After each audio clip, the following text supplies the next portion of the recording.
How are we, folks? Today I thought I'd subject you to big hearing news BHN with Pat and Chewy.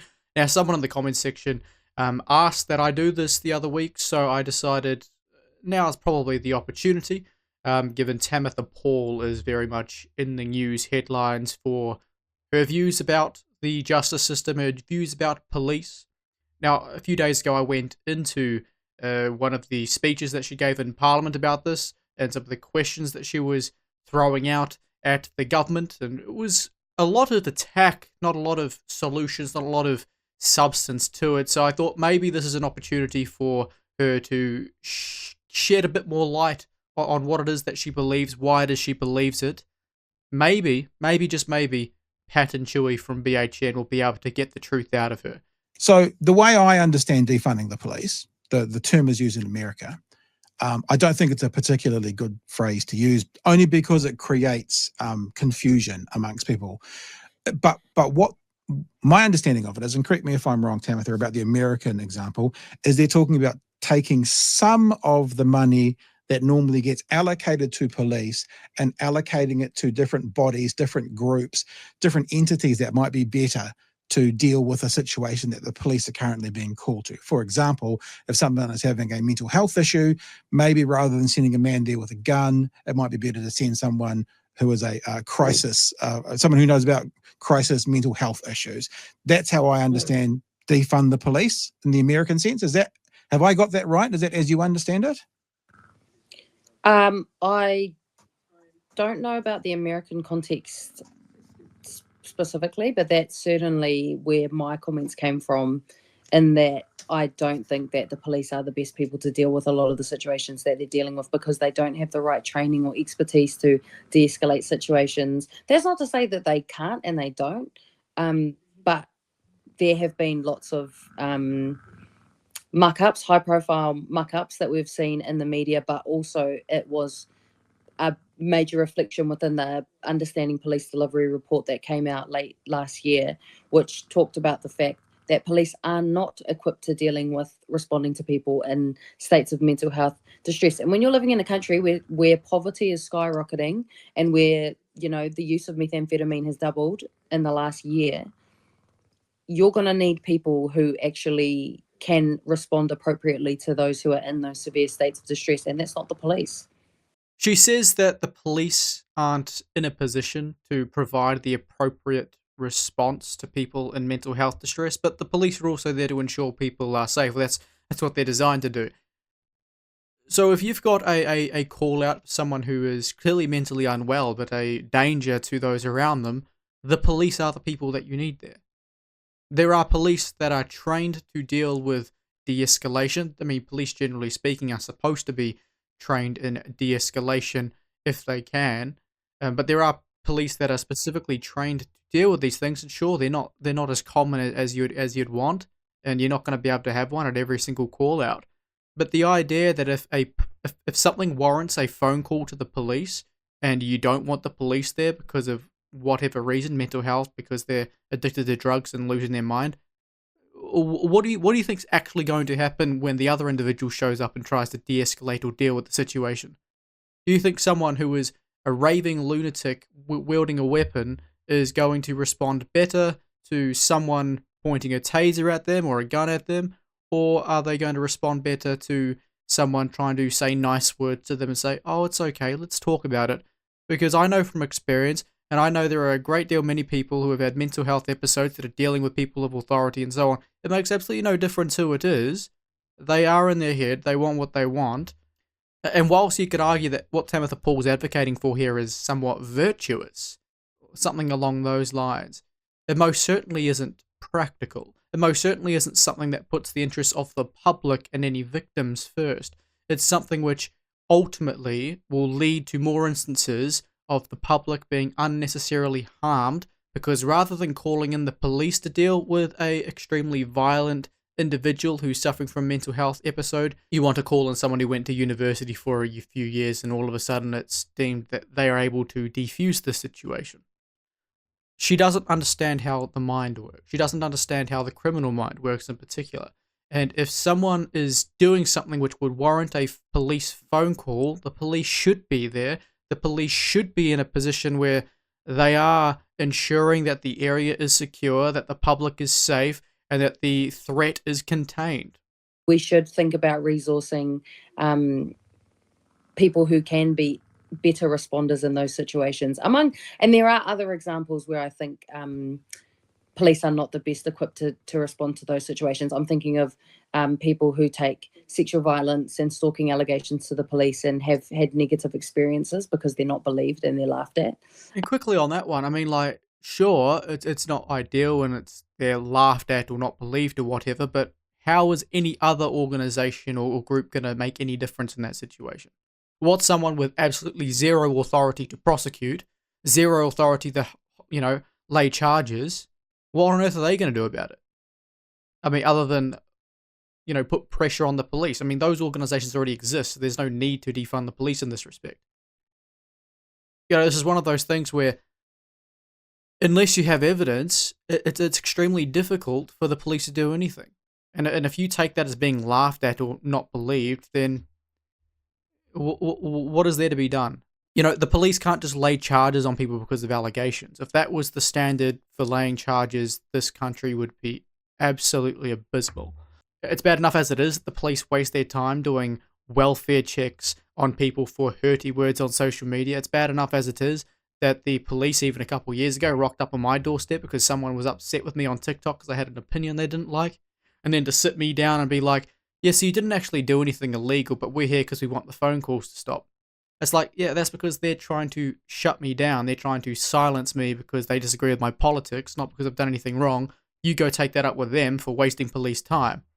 So the police have many flaws and how they prioritize things definitely needs some work. But the idea that we should strip money away from the police and give it to goodness knows who to achieve goodness knows what, it's not a very strong political position. I think the police are out of their depth, but that's the kind of country that we live in, where it's far easier to throw money at the police and to throw money at building more prisons and hiring more corrections officers than it is to actually invest in preventative areas that do make our community safer, such as health, such as education. All of these areas that are chronically underfunded and crumbling even further under this government. Just a little side note as well. I can't remember who it was, but there was an expert on the news last week talking about the increase in meth. And he said, I am going to paraphrase, but he says, we've never seen a spike like this anywhere in the world. So that says under this government, meth usage has had its biggest spike in the history of the world like nowhere else, which is an interesting exercise to get into it as well as to why and what's going on. Yeah, well, that's not surprising to me because we know that drug use skyrockets where there is misery and poverty and where people don't feel that they have any hope or prospect in their life. And so they, of course, will turn to things that helps them to blunt that reality for them. And I'm thinking about, you look at the way that homelessness has increased by 50% in Auckland, massively within Wellington, and I believe there's some data about Christchurch or Dunedin, and I think it was Dunedin, and the way that homelessness is growing massively. Of course, that coincides with an increase of drug use, because would you not also want to blunt your reality when you're sleeping on a cold street under the rain and wind, being kicked and spat at and looked at in that way, and that's your every single day? I'd want to escape that as well. I'd just like to thank Tamatha Paul there for giving every one of us that sees a homeless person and does nothing for them an excuse to do nothing for them. Because her argument right there is, yeah, there's been an increase in use of this stuff because they've got hopelessness. It's an excuse they need to blunt the pain of their situation. So they're going to take whatever scraps they get and spend it all on the P. That right there is why I was taught to never give a homeless person money, and why I maintained that into my adulthood. I'll do other things. I have done other things. I've had a social enterprise designed to help the homeless, but I will never give them money, ever. Oh, so they coincide, and you look at things like the gang patch ban and the increase in people in prison, and I don't think people understand that when you're putting lots of people in the same place, that is increasing their numbers of connections, that is helping them to be better criminals and to operate more efficiently in terms of their distribution of drugs. So you kind of, it's the perfect storm in creating a crisis. And the scary thing is that we haven't even seen more serious drugs hit our shores to the extent they are present in countries like America. So I'm thinking about fentanyl and other drugs that we haven't even really, that hasn't even hit us yet, but it will, because again, people are able to capitalize off of the misery of others, and having so much poverty makes things far worse. Look, Tamatha didn't really go into it as much as I would have liked. She did reiterate her point about prisons being a place for, criminals to make connections, and, it doesn't actually do them any good. Of course, that's ignoring the actual benefit of prisons, which is it's keeping them off the street so that they're not harming the people in the community. It also provides them opportunity to turn their lives around, even if they don't want to take it. And that's the important part, which most of these prison abolitionists don't acknowledge, is that just because they don't make the most of what's available to them, that does not mean it's not available to them. Tamatha clearly isn't very strong in her beliefs. For me, it feels like she's just going through a political phase. It's the trendy thing to do, to say something very radical. It's like, oh, I'm going to make a name for myself here. I'm going to say something radical. Maybe people will jump on board and support me because of it. Really, all she's doing is making a fool of herself, and I hope I proved that in my video a few days ago on her. Because she knows absolutely nothing about the average offender in this country. She knows absolutely nothing about prisons. She knows absolutely nothing about rehabilitation. She knows absolutely nothing about the reintegrative pathways in our prisons. She relies on stats, I suppose, relating to a few different things, but can't contextualize why these stats are coming back the way they are. All she's doing is repeating a very strong leftist position on prisons, on justice. And the reality is they don't believe in justice. They don't believe in holding people accountable, because they believe holding people accountable through a punitive means is inherently oppressive, and oppression should be opposed no matter who it's against. This is why the left believe that all prisoners should have the right to vote, for example. As far as I'm concerned, when you are sentenced to a term of imprisonment, you are sacrificing, you are giving up your right to vote for a period of time because you did not want to abide by the social contract which landed you that sentence in the first place. I think that's more than fair enough. Now, the last Labour government, you may have not have heard it, or you may have forgotten, they changed the law so that any prisoners sentenced to less than 3 years could vote. Now, this was only going to impact, I think, probably a few hundred, maybe a couple thousand. It's not really clear how many people were up to 3 years rather than over the 3 years.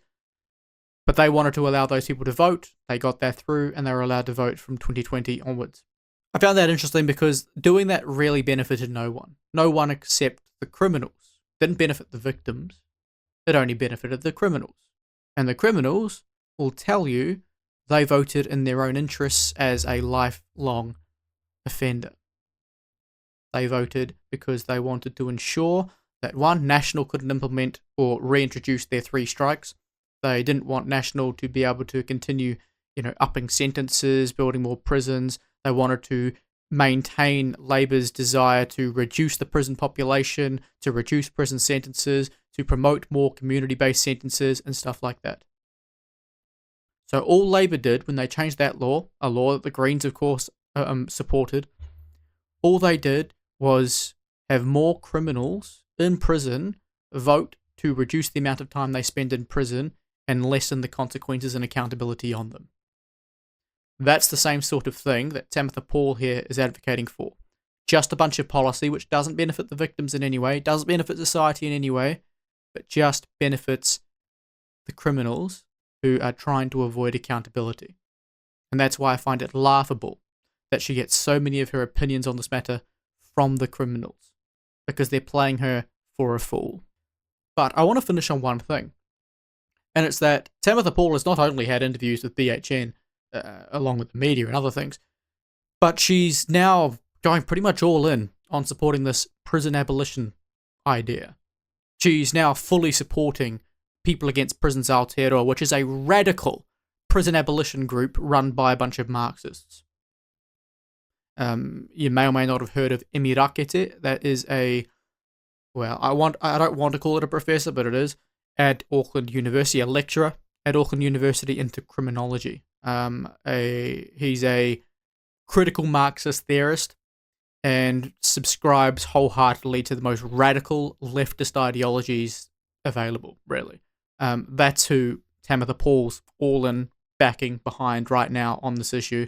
And that should bother you, because in Emirakete's world, the whole criminal justice system needs to be reformed to get rid of prisons, to uphold restorative justice, which is singing kumbaya in a circle and hoping no one will hurt you. That's what this prison abolitionist nonsense looks like. It's, yeah, I know you committed an aggravated robbery and, put my family member in a coma for 6 months, but at least we're able to sit in a corner and talk about it. Yay.